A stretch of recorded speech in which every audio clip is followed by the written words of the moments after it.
મહેસાણાના હબટાઉનની ઘટના પ્રકાશમાં આવી રહી છે। વિગતો મળી રહી છે મહેસાણાથી।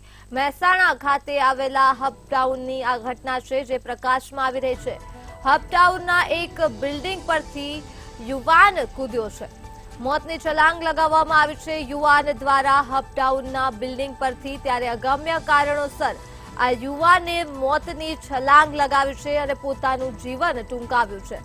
તો મોતની છલાંગમાં યુવાનનું કરુણ મોત નીપજ્યું છે। વિગતો મહેસાણાથી મળી રહી છે। હબટાઉનના એક બિલ્ડિંગ પરથી યુવાન કૂદ્યો છે ત્યારે અગમ્ય કારણોસર આ યુવાને મોતની છલાંગ લગાવી છે। તો મોતની છલાંગ લગાવતા યુવાનનું મોત થયું છે। હબટાઉનથી આ વિગતો મળી રહી છે।